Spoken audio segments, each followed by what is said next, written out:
Here is a question. Read it carefully and think about the answer. Let us solve it step by step. Let us first understand the key concept here. Hydroboration-oxidation is an anti-Markovnik SYN addition of water across a double bond.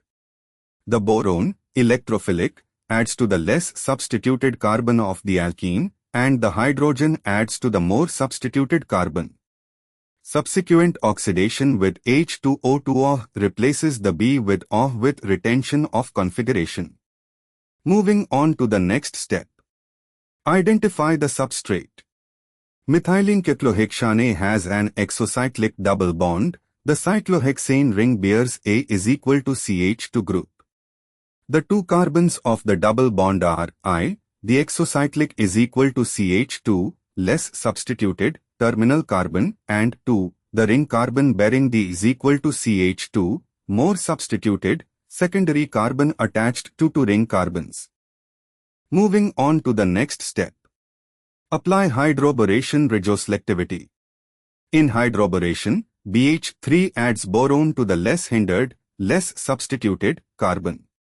Here, the terminal is equal to CH2 carbon is less substituted, so boron attaches to CH2, the exocyclic carbon, and hydrogen goes to the ring carbon. And for the final step. After oxidation, H2O2-, the C to B bond is converted to CO. Since boron was on the exocyclic CH2, the product is cyclohexyl CH2O, i.e., cyclohexmethanol, a cyclohexane ring with a CH2O group anti-Markovnik alcohol. Evaluate options. A. Cyclohexyl CH2O. This is the anti-Markovnik product with O on the terminal exocyclic carbon. Correct. B. 1-methylcyclohexane, 1-ol. This would be the Markovnik product, acid-catalyzed hydration, not hydroboration-oxidation. C. Cyclohex 2N1-1. This is an oxidation product unrelated to this reaction.